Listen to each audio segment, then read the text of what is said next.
tu mente. Despierta. Tienes la llave. Fluye con la energía. La fuente, la fuente, la fuente. Eres luz y oscuridad. Alerta, revélate. Déjalo vivir.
Hola, muy buenas tardes, bienvenidos a Cósmico número 22.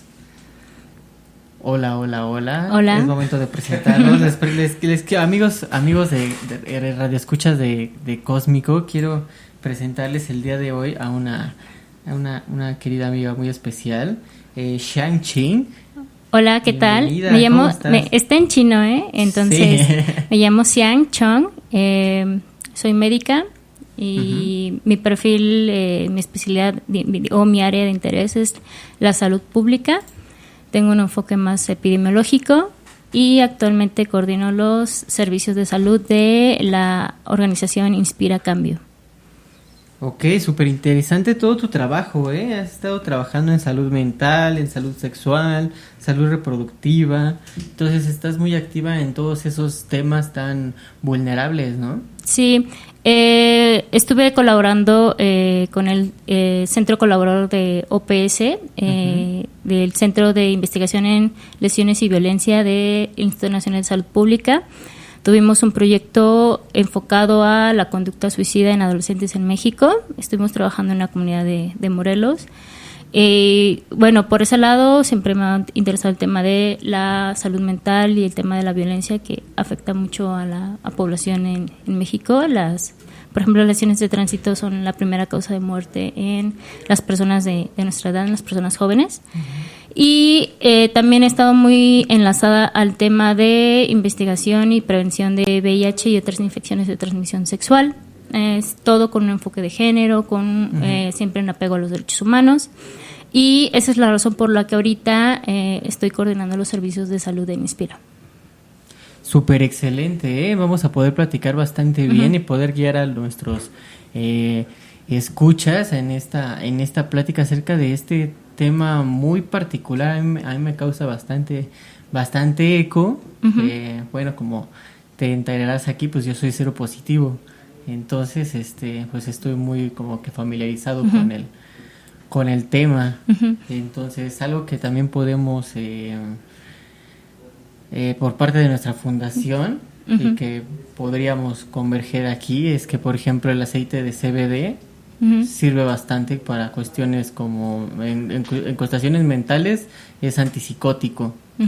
Entonces, para crisis como de este tipo, porque también muchos de los problemas que escucho que estás como que comentando van acerca también como hacia también problemas de consumo, ¿no? Cayendo un poquito más en, digamos, por ejemplo, el tema de salud mental es muy complejo. Sí. Para empezar, está muy estigmatizado tradicionalmente desde el punto de vista de la medicina, está muy estigmatizado. Los epidemiólogos o las epidemiólogas tradicionalmente lo que hacíamos era simplemente contar casos, contar suicidios consumados, y eso realmente pues no tiene, realmente no ayuda a la prevención, ¿no? Contar defunciones no te ayuda en nada, tienes que ir a las causas. Y en temas de salud mental, como es muy escaso el registro, es muy estigmatizante, contrario a otras enfermedades u otros padecimientos donde, digamos, si te rompes un brazo, si tú estás enfermo de gripa, la gente lo entiende, ¿no? Dices, ok, estás enfermo, no puedes ir a trabajar. Entonces, temas como la depresión están muy relacionados a la ideación y la conducta suicida, y está muy la forma socialmente en que la forma en que la sociedad lo trata es échale ganas, ¿no? Y eso también, digamos, no ayuda en nada al problema, porque no se reconoce como tal que la depresión te incapacita para realizar tus actividades, que es la escuela, una vida de pareja, en el trabajo, etcétera, ¿no? Otras cuestiones, por ejemplo, que están también muy relacionadas es, por ejemplo, la baja autoestima o el consumo de sustancias que no son legales, ¿no? En este aspecto, por ejemplo, encontramos que los adolescentes inician el consumo de alcohol cada vez a edad más temprana, ¿no? Entonces, hay estudios que, por ejemplo, sí relacionan el consumo de alcohol y consumo de drogas más fuertes a la conducta suicida, ¿no?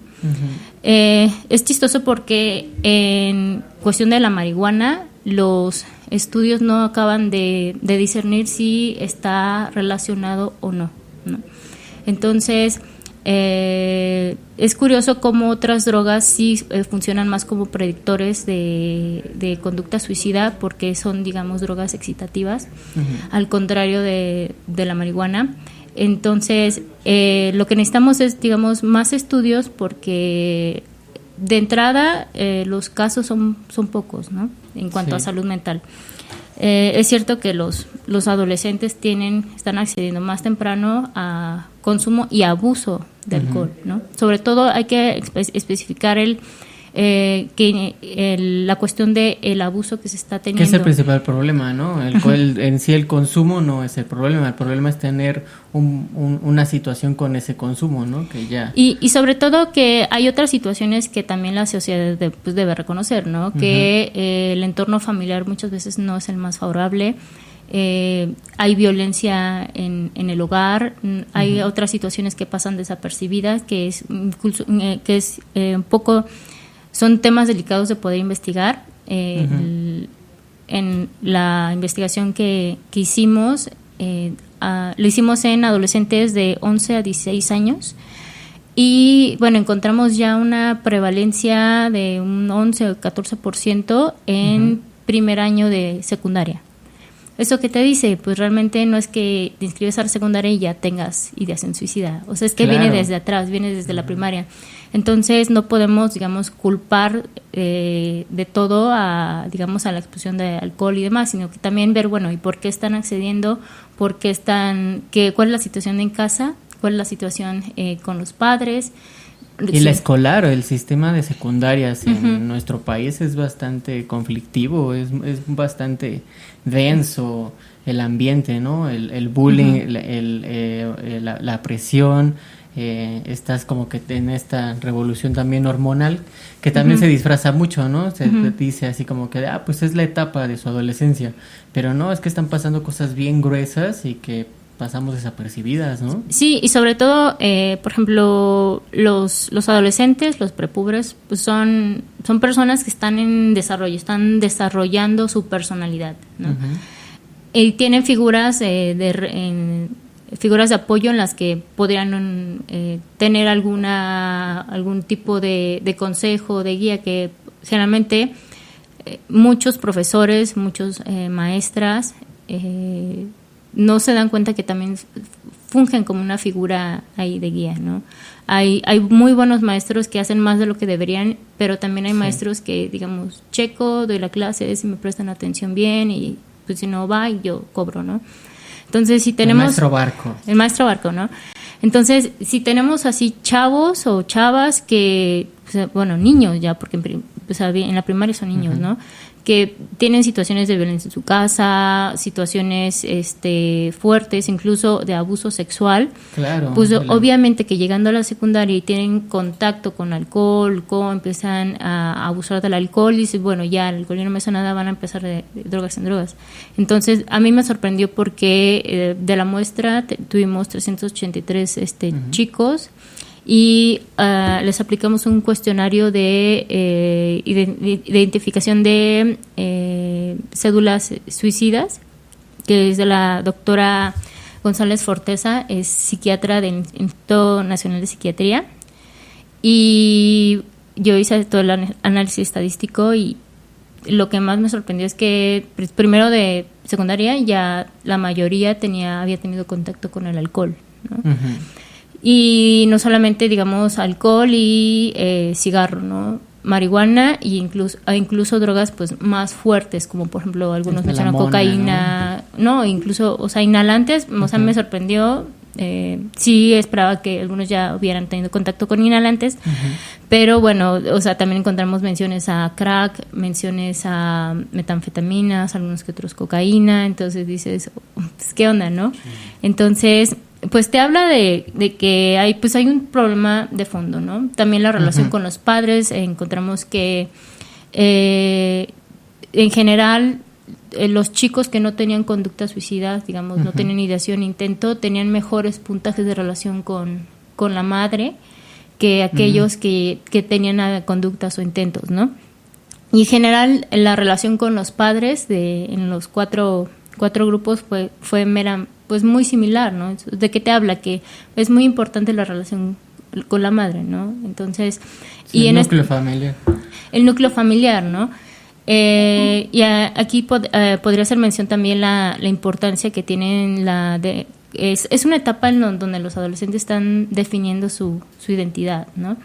Están empezando a probar cosas, están teniendo nuevas experiencias, y realmente los padres están llegando tarde. Los padres están llegando tarde a la atención a nuestros adolescentes. A entender, ¿no? La adolescencia. La adolescencia, porque ellos, bueno, ya tienen acceso a internet, tienen celulares, ya tienen acceso al porno, tienen acceso a muchas cosas, y los padres están, digamos, también en entender los determinantes sociales de la salud, ¿no? El área donde lo aplicamos es un área rural, pero aún así, pues los padres tienen la necesidad de salir a trabajar y descuidar la atención de los hijos. Y sobre todo, pues, por esta inequidad de género, la crianza cae mucho en la madre, que muchas veces también tiene que trabajar la misma cantidad que el padre, pero hacerse cargo de las responsabilidades de crianza. Por ejemplo, en las mujeres encontramos una mayor prevalencia de ideación suicida, y en general estos grupos tenían menor autoestima que las contrapartes masculinas, y eso también te habla de diferencias en cuestión de género. De género, ¿no? De género. Se ve reflejado en ese dato. Se ve reflejado, por ejemplo, otros estudios de la doctora Forteza, lo que nos indican es que en cuanto las mujeres inician vida sexual, iniciar vida sexual es, digamos, un factor de riesgo para ideación suicida en muchos casos.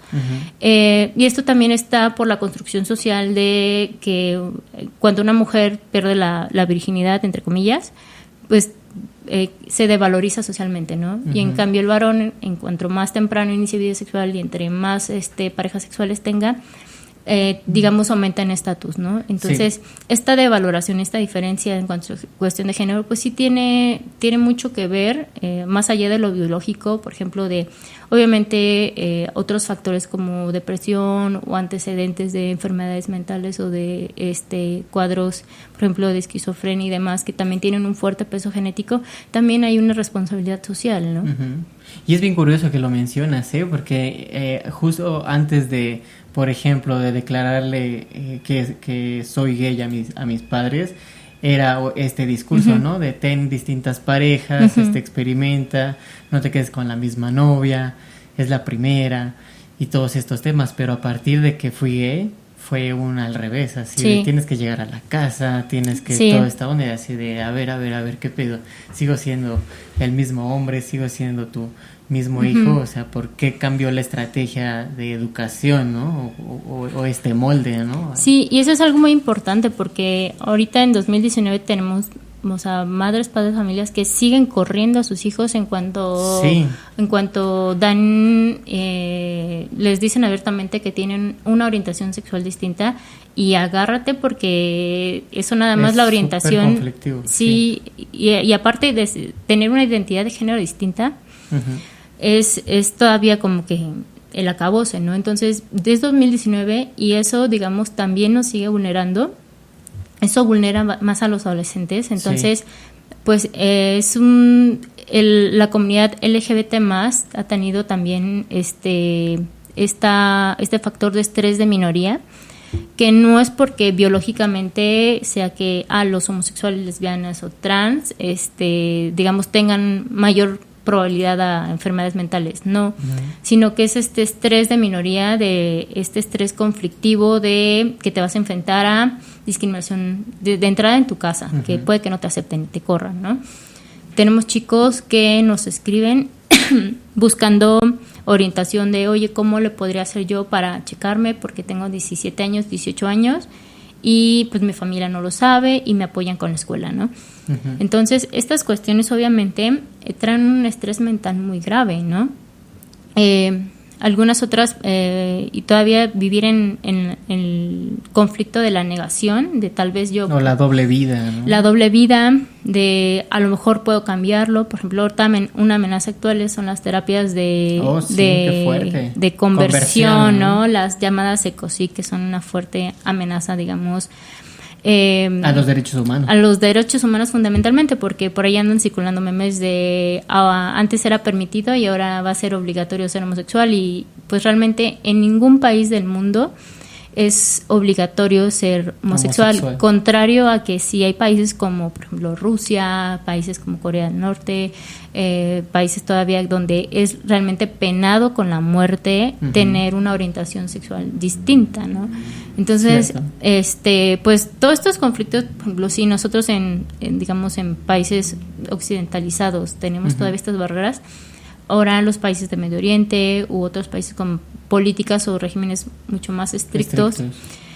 Entonces, obviamente que también estos países no son claros en cuanto a sus estadísticas, de hecho ni las llevan a cabo. Entonces, eso también es una labor muy importante de las organizaciones que defienden los derechos humanos, porque no tenemos datos, ¿no? Exacto, también sobre todo cuando es la misma nación la que se califica, ¿no? Entonces, como una misma persona se autocalifica y pues va a salir perfectamente bien, ¿no? Como en el caso de México y el cannabis, pues salía muy bien calificado, pero en cuestión de resultados, pues es una catástrofe la guerra contra el narco. Sí, y por ejemplo esto viene siendo, son closets sociales, ¿no? Así como los homosexuales vivíamos en un closet de ser visibles sexualmente, hay muchos otros closets. Dentro de la misma comunidad hay otro closet, por ejemplo, con las personas que viven con VIH. Es volver a tener que pasar por la misma situación de aceptarlo, lidiar con la situación personal y saber y pensar a quién se le va a revelar esta información, ¿no? Porque también es el nuevo miedo de volver a ser discriminado. Closet. Es otro closet, también con el consumo de sustancias, es otro closet de la discriminación, de todas estos estereotipos que están ligados, ¿no? Al estilo de vida, a todo lo que supuestamente rodea el ser o hacer, ¿no? Vaya, qué conflictivo. Quisiera aprovechar la pausa para, me estabas platicando de un evento, ¿no? Bastante interesante. Entonces me gustaría que se lo pudieras platicar al resto de radioescuchas. Bueno, para empezar quisiera platicarles un poquito de Inspira. Inspira Cambio es una organización de la sociedad civil. Ya tiene 5 años de vida. Empezaron en 2013. Trabajamos prevención de VIH y otras infecciones de transmisión sexual. También atendemos salud mental, nutrición y consultas médicas. Ahorita nos estamos expandiendo y tenemos dos proyectos o dos iniciativas que son insignia de Inspira. Inspira tradicionalmente es conocida por realizar pruebas rápidas de VIH y otras infecciones de transmisión sexual. Tenemos nuestro centro principal que está en Insurgentes 51, sexto piso, interior 601. Esa es nuestra matriz. Ahí hacemos todo tipo de pruebas rápidas y tenemos otros estudios un poquito más complejos. Y también realizamos pruebas gratuitas en Génova, en Zona Rosa, 30 Casa H. Ahí en el Centro de Atención a la Diversidad Sexual, a partir de 10 de la mañana a 2 de la tarde y de 3 de la tarde a 7 de la noche. Y los días viernes en Injuve, en Colegio Militar, en Metro Colegio Militar, ahí también realizamos pruebas, ¿no? Entonces, esta la labor que realiza Inspira es muy importante porque también ayuda a que se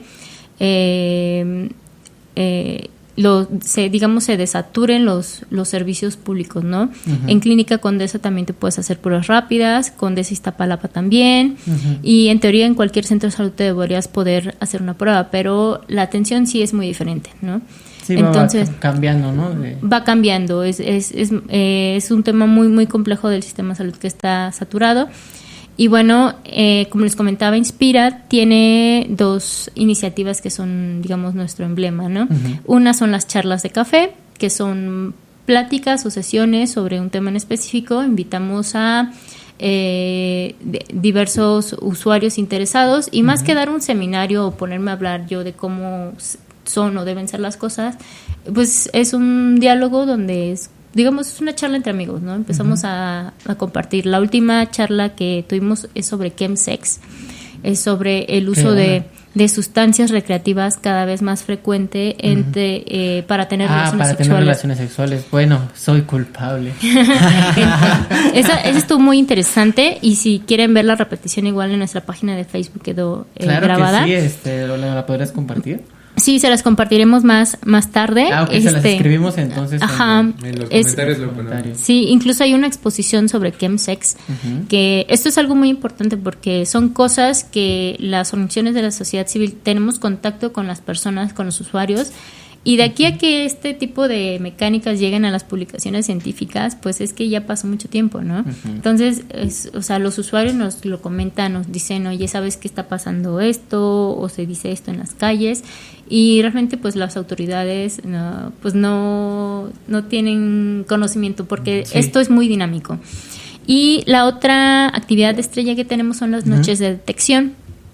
Las noches de detección es una actividad donde nosotros realizamos pruebas rápidas, gratuitas, y también tenemos algunas que son con costo, también para tener financiamiento para que siga funcionando la organización. Y la diferencia es que, por ejemplo, hacerte una prueba de VIH da mucho miedo, ¿no? Hacerte una prueba, incluso si no has tenido relaciones en mucho tiempo, hacerte la prueba siempre queda la duda, ¿y qué tal si sí y no lo sé, ¿no? Y en este tipo de actividades nosotros invitamos a la gente a venir solo, acompañado, pero ofrecemos el plus de que el ambiente es distinto. O sea, realmente no te vas a encontrar con la sala de espera del IMSS. Qué buena onda. Porque... Entonces, qué barbaridad. Que digamos, o sea, no culpo también al IMSS, o sea, hasta el director acabó renunciando porque el clima era, digamos, muy adverso. Está muy intenso. Entonces, por ejemplo, en teoría, en cualquier centro de salud tú deberías poder acudir y hacerte una prueba rápida, ¿no? Uh-huh. Pero pues si vas al centro de salud donde sabes que está tu tía y tu abuelita y todos los que te conocen, o sea, si los chavos tienen miedo de ir a pedir condones uh-huh. porque lo va a ver la vecina chismosa, entonces imagínate ir a pedir una prueba de VIH. Sí, en la fila que dice VIH. O método. Como un montón de estigmas, y ¿no? todavía pues realmente la sensibilización en cuanto al tema uh-huh. Sigue siendo, no es pareja en todos los servicios, ¿no? Uh-huh. Una cosa es hablar, por ejemplo, si hablamos de regiones urbanizadas o regiones rurales, y cambia mucho de IMSS a ISSSTE o SEDENA o Pemex, primero o segundo nivel de atención, entonces uh-huh. Es también tirar los dedos. O sea, también entiendo que los sistemas están saturados, pero también, sí. Por otro lado, pues la sensibilización, ¿no? Hay todavía un lenguaje muy estigmatizado, ¿no? Para referirnos a las personas que viven con VIH. Les decimos medicina portadores o todavía la sociedad o los conservadores siguen utilizando, por ejemplo, la palabra agresiva, que es idoso u otras más que son denigrantes, porque te reducen a tu diagnóstico y tú eres más que tu diagnóstico, ¿no? Así como, digamos, decimos los diabéticos, ¿no? Uh-huh. O sea, es súper fuerte el diagnóstico, o sea, la idea de estar enfermo, ¿no? Cuando, uh-huh. Bueno, yo ya llevo como 3 años diagnosticado y pues ahorita me siento bastante bien.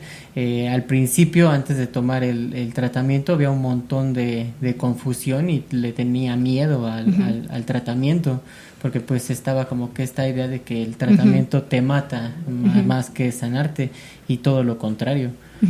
Todos los días tomo el medicamento y pues vivo una vida bastante normal, inclusive bueno, no lo tengo en mente ni esta onda, pero inclusive hay folletos por si quisiera tener yo un hijo, podría tenerlo de manera natural. Sí, y por ejemplo esa información que es que la gente sigue con esa idea de por ejemplo, hablar de VIH y SIDA, o sea, de entrada en los medios, muchos medios de comunicación siguen teniendo titulares de aumentan los casos de SIDA, y está súper mal, ¿no? Porque una cosa es el tener el virus y otra cosa es ya haber desarrollado un síndrome, ¿no?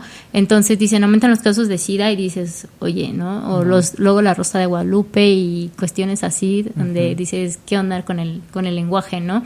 Y eso sigue propagando que la misma gente dice, pues lo dicen en la televisión, así lo voy a llamar, ¿no? Entonces, o siguen hablando de palabras como contagio, infección, ¿no? Como si las personas se redujeran a, digamos, algo que ensucia las cosas, ¿no? Eso es la peste. La peste, ándale.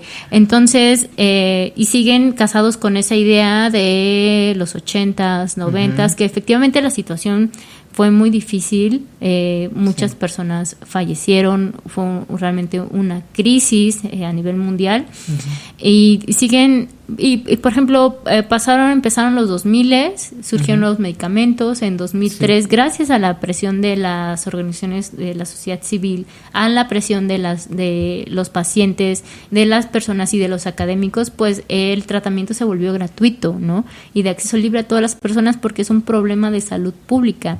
Y aparte es una cuestión también de derechos humanos, ¿no?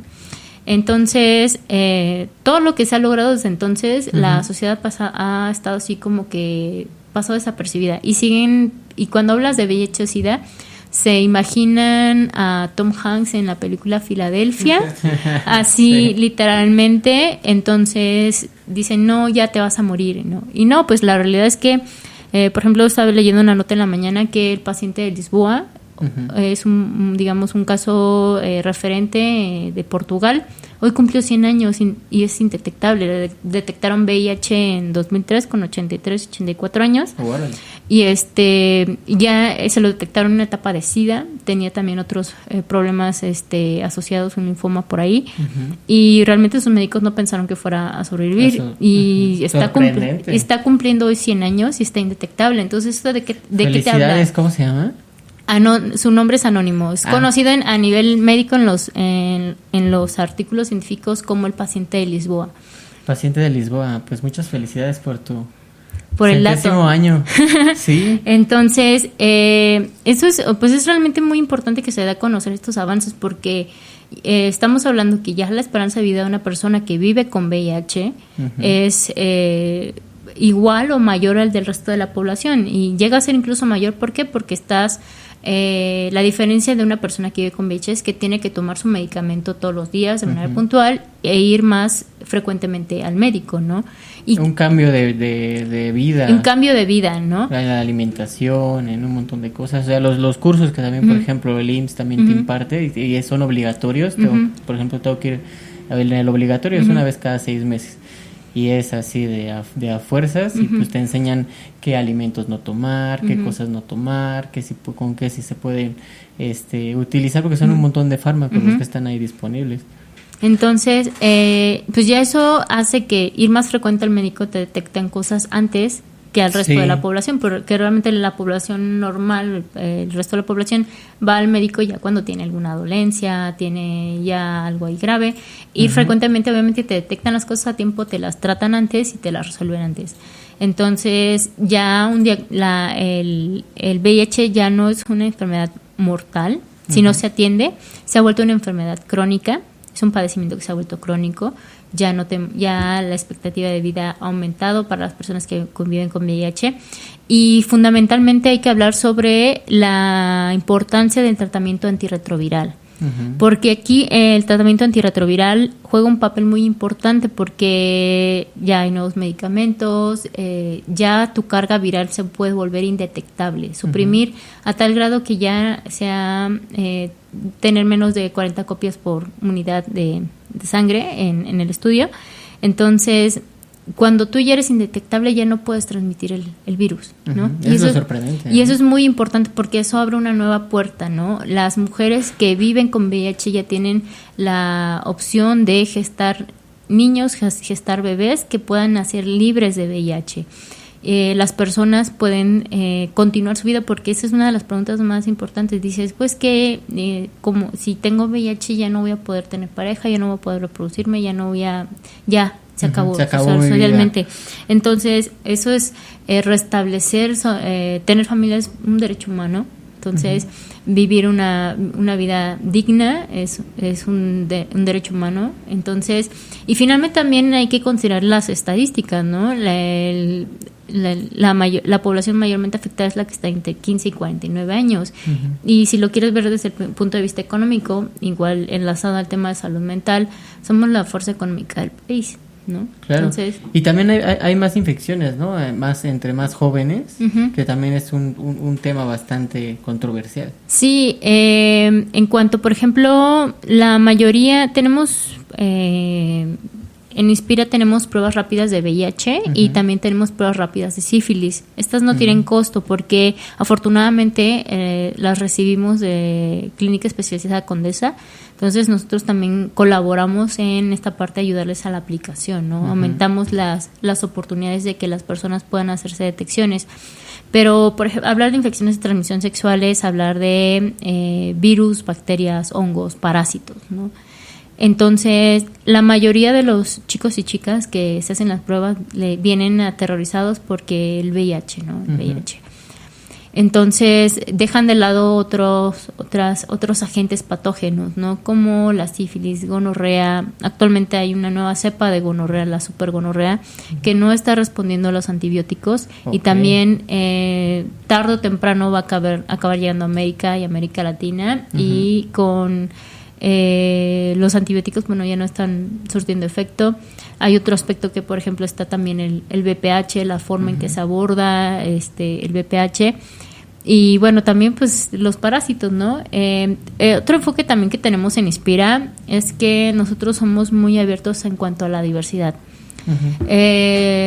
No juzgamos las prácticas, entendemos que hay diferentes prácticas sexuales y que también es un derecho de ejercer tu vida sexual, ¿no? Como a ti te plazca, plena, con información. Lo que siempre tratamos de darle es información, ¿no? Están, por ejemplo, algunas prácticas de riesgo, que es, por ejemplo, el bareback, que es tener claro, relaciones sin protección. Relaciones, ¿no? Es el sexo apelo, digamos, también, la traducción literal de verbal. Coloquialmente el sexo apelo. Es sin condón, pero la diferencia es que tienes que estar plenamente consciente que lo que estás haciendo es una práctica de riesgo, ¿no? Es muy diferente de otras personas que, por ejemplo, digamos, tuvieron sexo sin condón porque se rompió, ¿no? O porque en algunas zonas rurales o no tienen acceso al condón, ¿no? El bareback es una práctica donde ambas partes están conscientes del riesgo y aceptan. Entonces, siempre en favor de las prácticas mientras sean consensuadas, ¿no? Entonces, tradicionalmente en los servicios de salud, pues obviamente, primero que nada, siempre que entras al médico, obvian que eres heterosexual. Y la información de prevención que te dan es, bueno, te veo mujer y yo supongo que eres heterosexual, ¿no? Entonces te voy a dar nada más la información, ¿no? Por ejemplo, yo como mujer lesbiana, si yo entro al médico y me preguntan, ¿qué método de planificación usas? Y pues yo le digo nada, ¿no? Pues no me preguntan, bueno, ¿y por qué, no? O sea, instantáneamente es a juzgarte, ¿no? O sea, ¿y tienes vida sexual activa? Y yo, sí, tengo vida sexual activa. Y entonces es así, bueno, entonces, ¿con qué te cuidas? Y yo, pues, a ver, ¿cómo te explico, no? Entonces, entonces, y también pasa con los hombres, ¿no? Luego, o sea, primero que nada, la apariencia, entonces, y luego con tu orientación, ¿no? El acceso a los servicios de salud siempre ha sido... La salud es un terreno que debe ser neutral a todo, o sea, en favor siempre de las personas, de los usuarios, ¿no? Y aunque sí cada vez son más amigables y más abiertos, sí hace falta mucho trabajo, mucho territorio por conquistar. Este reconocimiento de las identidades es muy, muy importante porque en salud atendemos necesidades, ¿no? Tuvimos igual una noche de detección anterior pláticas con la comunidad de hombres trans que comparten muchas necesidades en salud con las mujeres cisgénero, ¿no? ¿Cisgénero? Con las mujeres cisgénero, ¿no? Digamos cisgénero? Que se identifican con su sexo de nacimiento, ¿no? Yo, por ejemplo, me identifico como una mujer cisgénero. O sea, me identifico con mi sexo de nacimiento. Ok. A pesar de que eres homosexual. Pero mi orientación sexual es homosexual. Y, por ejemplo, con la población trans, piensan que todo lo que sea de la comunidad es gay, ¿no? Pero podemos tener hombres trans que pueden ser bisexuales, pueden ser homosexuales o pueden ser heterosexuales, ¿no? Pueden tener prácticas con otros hombres cisgénero o con otras mujeres transgénero. Entonces, esta cuestión de estar capacitado y orientado en identidades también influye mucho en la información de prevención que le vas a dar, ¿no? Si de entrada veo que están obviando que soy heterosexual y no me dan la información de cómo yo, mujer homosexual, puedo tomar el control de mi salud sexual y no estar nada más a la expectativa de a ver qué me sale y qué puedo tener, entonces pues es un gran retroceso, ¿no? En cuanto a prevención, porque de por sí el tema de salud sexual es un tabú enorme, bien difícil. Sí, entonces, por ejemplo, tenemos que generar confianza, por ejemplo, para que un usuario pueda decirnos, oye, ¿sabes qué? Yo tengo prácticas de fisting, ¿cómo me cuido? ¿No?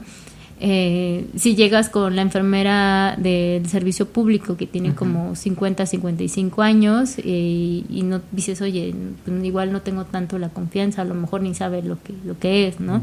Entonces eso nos habla de sensibilización, de actualización en estos temas. Y cómo le vas a dar información para prevenir, para cuidarse, o sea, no te voy a juzgar qué prácticas tengas, por ejemplo, prácticas orales vaginales, orales anales. Hay muchos chicos que llegan con esta duda de, oye, le di un beso a una persona que después me enteré que tiene VIH, entonces me debo ir a hacer una prueba rápida y nosotros, pues no, mira. No por esa razón. No por esa razón, o sea,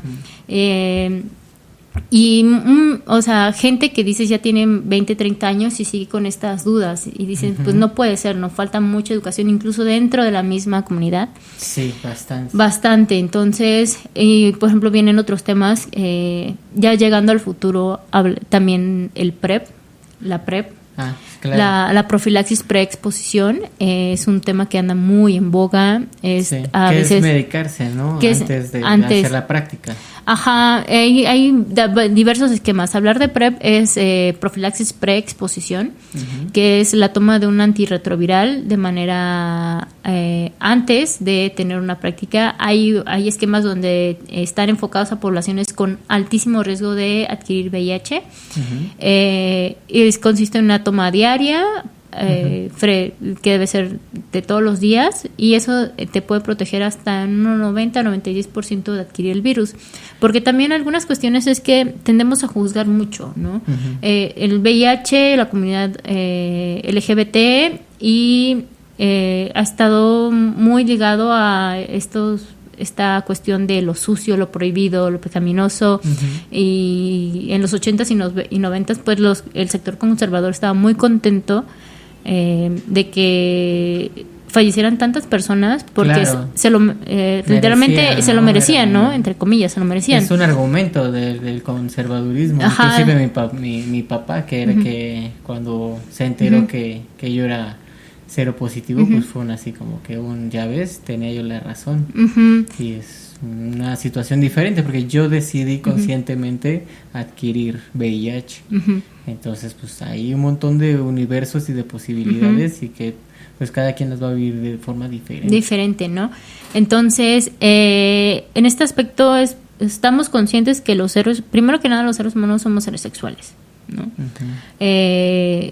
Que por cuestiones o constructos sociales queramos que todo sea heterosexual, cisgénero y monógamo es otra cosa, ¿no? Y de prácticas sexuales hay infinidad, ¿no? Y realmente pues mientras sea consensuado, estas prácticas son válidas, ¿no? Son válidas porque son placenteras y es parte de ejercer tus derechos sexuales, ¿no? Entonces tenemos que informar realmente y estamos llegando tarde. Muchos chicos se están educando en el porno y piensan que lo que ven en el porno es como que la vida real, ¿no? Cuando en realidad pues el porno también es una película que tiene pues un cierto guión y Una también ilusión, y es también cuentas. una ilusión, ¿no? Y pues nuestros adolescentes están llegando con esta idea y precisamente a estos chicos que son menores de 25 años hay que darles esta información, ¿no? De que ya hay un parteaguas para desligar esta cuestión del VIH, el estigma y la comunidad LGBT. La ventaja del PrEP es que la desventaja es que todavía no está accesible a todas las personas, no está accesible en todo México, solamente ahorita actualmente está por parte del proyecto INPREP y en Ciudad de México, Puerto Vallarta, y está únicamente ofertado a poblaciones clave, que son los hombres que tienen sexo con hombres y a las mujeres trans. Entonces es donde tenemos como que llevarlo, ofrecerlo y enlazando... O por abuso sexual, ¿no? Por ejemplo. Por ejemplo, en el caso de abuso sexual tenemos lo que es PEP, que es profilaxis post. Okay. Originalmente se diseñó, se trajo para personal de salud que tuviera un accidente de trabajo, contacto con fluidos o punzocortantes, entonces estaba dirigido a ellos. Incluso la norma actualmente únicamente lo maneja que está dirigido para las personas trabajadores de la salud que tengan algún accidente laboral. En Ciudad de México se puede solicitar en Clínica Especializada Condesa o en Iztapalapa cuando se tiene una relación de alto riesgo. ¿Y a qué nos referimos con una relación de alto riesgo? Un beso no es una relación de alto riesgo, sexo oral tampoco es una relación de alto riesgo. Estamos hablando de una relación sexual penetrativa, ya sea anal, vaginalmente, que no se usó condón o el condón se rompió o hubo abuso sexual, ¿no? Donde no sabes el estatus de tu pareja. Por ejemplo, ya ahorita hay parejas serodiscordantes, ¿no? Donde uno vive con VIH y la otra persona no. Entonces, ya hay parejas serodiscordantes y si esa persona es indetectable, ya no se considera una relación de alto riesgo. Ya los informes, los estudios científicos, las cohortes han demostrado una vez más que indetectable es intransmisible, ¿no? Entonces, obviamente que hablando del VIH, digamos, podríamos decir incluso pues no usar condón, ¿no? Pero eso tiene que ser de mutuo acuerdo y también contemplando que existen otro tipo de infecciones. Exacto, ¿no? Eso es súper importante. Exacto, ¿no? Entonces hay que considerar que, por ejemplo, el condón te protege del VIH, pero si, por ejemplo, realizas una práctica oral anal, pues obviamente existe el riesgo de adquirir hasta parásitos, ¿no? Claro. Parásitos u otras infecciones, gonorrea, sífilis, clamidia, porque finalmente es un intercambio de fluidos, ¿no? Y algo también que recomendamos es que ejerzas tu sexualidad plenamente, que sea consensuado, que estén ambas partes o las 3 o las 4 partes informadas y obviamente que se estén checando periódicamente, ¿no? Tampoco es válido de querer obligar como que a las personas a chécate, hacerse, ¿no? Ajá. Antes de... Sí, es algo que obviamente tiene que ser. Es algo común. Es algo que a veces nadie te puede obligar a hacerte la prueba, ¿no? Nadie te puede obligar. Aunque está el chantaje emocional. Ajá, eso también es una cuestión de chantaje, ¿no? Que hasta que no te cheques, pues no. Dices, bueno, también es una forma de chantaje, ¿no? Tiene que ser consensuado, informado y sobre todo porque tú quieras saber tu estatus de salud, no porque la otra persona quiera por alguien más, ¿no? Entonces, pues obviamente estas cuestiones se tienen que dialogar y para esto se necesita mucha información. Y en eso también funciona mucho Inspira. Nuestro evento de mañana va a estar muy padre porque vamos a tener de hostess a Alejandro Castillo, que es un actor porno muy famoso. Súper. Entonces va a estar a las 5 de la tarde él con una charla sobre VIH, porno y PrEP. Y a las 7 vamos a tener a la famosa drag queen Paris Bang Bang, que también va a estar conduciendo el programa del concierto de la marcha en el Zócalo, pero la vamos a tener este sábado. Ajá, la vamos a tener con nosotros el día viernes a las 7 de la noche. Va a estar igual hablando sobre el drag y otros temas muy interesantes para la comunidad. Y también hay que aprovechar este espacio para si tú no te identificas como parte de la comunidad diversa, también los heterosexuales son parte de la comunidad diversa. También no quedarte con la idea de que eso nada más a los gays, ¿no? Pero a los heterosexuales les gustan mucho las trans y toda esta onda, ¿no? Entonces también ahí queda como que en toda esta diversidad. Hay, por ejemplo, estas cuestiones que son muy de closet, también estas creencias en salud que los heterosexuales creen que a ellos no les va a pasar. Y las mujeres dicen, es que eso es de los hombres gay, a mí no. ¿Y qué pasa? Pues en regiones, por ejemplo, las regiones fronterizas tenemos muchos casos de mujeres heterosexuales con una o dos parejas sexuales nada más que adquieren el VIH a través del esposo, ¿no? Por estas creencias de que nada más es una enfermedad de los gays. Entonces, el VIH nos afecta a todos socialmente. A veces véanlo de hacerte la prueba tiene pues muchos puntos a favor. Conoces tu estatus y conocer tu estatus es darte poder sobre de ti mismo y ejercer plenamente tu sexualidad, ¿no? Porque te conoces y ser responsable contigo. Y por otra es que te ayuda también porque también tenemos que considerar la influencia que tenemos sobre los demás, ¿no? El hecho de que un madre de familia hable de estos temas abiertamente, pues facilita mucho que los adolescentes se abran, ¿no? Que digan, bueno, mi papá, mi mamá, mi tío, pues habla de eso y él se la hace y sí, a lo mejor yo se lo pido y demás no me va a juzgar, ¿no? Es que también ver el impacto que tenga. Invitar a los amigos a hacerse la prueba, también dices, nosotros si quieren ir en grupo, vayan en grupo y porque eso es lo que tiene la noche de detección, es un ambiente distinto. Tenemos música, tenemos invitados que son influencers de todas las áreas. Alejandro Castillo es un actor porno, va a estar también Damián Cervantes, que es un youtuber joven muy, muy seguido igual en redes sociales. Y también, por ejemplo, tenemos el patrocinio también de Erótica Love Store, que nos tiene kits de dildos y vibradores y también lubricantes, y lo vamos a estar rifando ahí con los asistentes a la prueba, ¿no? Entonces tenemos charlas, tenemos música, tenemos venta de bebidas y obviamente todo lo que nosotros recaudamos es para continuar con nuestros programas de detección. Entonces, si van y nos apoyan, siéntanse que también están apoyando a la causa. También es en este momento que las organizaciones no tenemos financiamiento del gobierno. Mucho de lo que es por amor al arte, por la pasión de que también ejercer nuestra sexualidad es también un derecho que queremos dejar de ser juzgados por nuestras prácticas sexuales o porque no nos identificamos con la norma.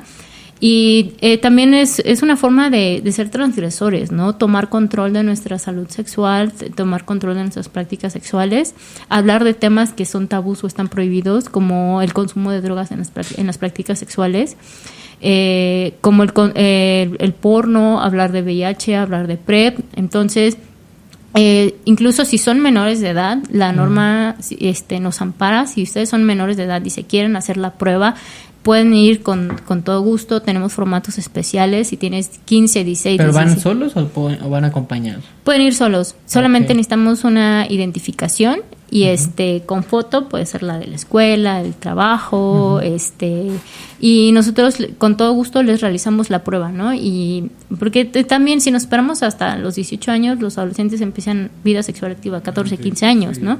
Entonces dices, bueno, le voy a hacer la prueba hasta los que tenga 4 o 5 años de portador. Entonces dices, sí, es que es exacto, tenemos que llegar antes, ¿no? No podemos seguir con estas ideas de, pues va a iniciar vida sexual hasta que se casen, ¿no? Además, ya dimos el paso con lo del virus de papiloma, en el tema de las chicas que ya desde muy jóvenes las preparan para esta situación, pues también seguir dando el paso con los hombres, ¿no? Que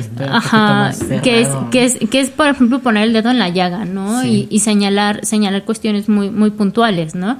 Que el problema, por ejemplo, en cuanto a los métodos anticonceptivos, hay infinidad para las mujeres, ¿no? Cierto. Pero muy poco se habla, por ejemplo, de métodos anticonceptivos para hombres, o luego por ahí también hay un meme que anda circulando donde dicen, mujer, aquí tienes un condón, ¿no? Para que no andes ahí, el aborto legal, ¿no? Que también es muy controversial, ¿no?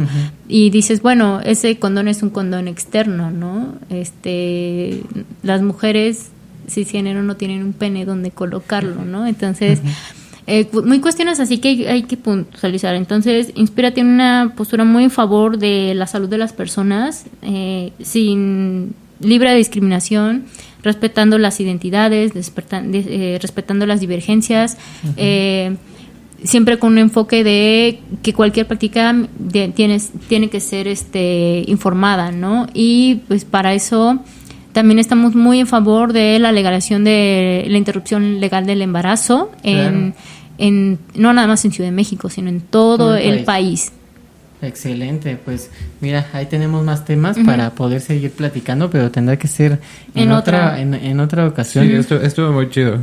Estuvo bastante chido. Sí, así da para mucho. Da para mucho. Da para bastante, que bueno, ojalá sirva bastante para que muchas personas vayan a hacerse la prueba. En verdad que que les recomiendo ir a hacerse la prueba, no tengan miedo. La verdad es que ya haciendo la prueba ya al final pues es bastante diferente a como uno se hace el discurso, ¿no? Antes de hacer las cosas.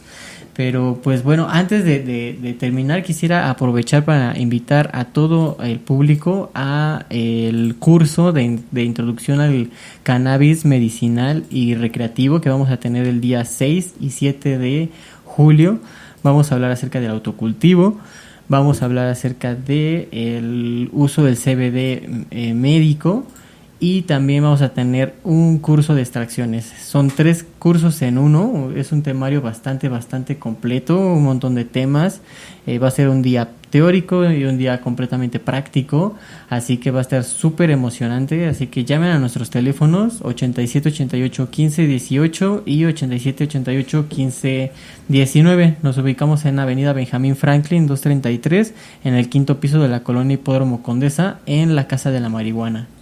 Y nada más les comparto las redes sociales de Inspira, en Twitter, Facebook e Instagram, @InspiraCambioAC, @InspiraCambioAC, y ahí van a encontrar información sobre todas nuestras actividades y sobre el evento de mañana. Conozcan su estatus y pásensela bien en la marcha. Pues bueno, soy Champis Maciel de Club Canábico Xochipilli, Fundación Ananda. Beto, ¿quieres agregar algo? Infórmense, banda, acérquense si tienen dudas, búsquenos en redes y no, ya. Excelente, Sigue excelente. el doctor ahorita. Vámonos con el doctor, vámonos con pláticas en confianza. Pues muchas gracias. Sí, a ustedes. Abre tu mente. Despierta. Tienes la llave. Fluye con la energía. La fuente, la fuente, la fuente. Eres luz y oscuridad. Alerta, revélate. Déjalo vivir.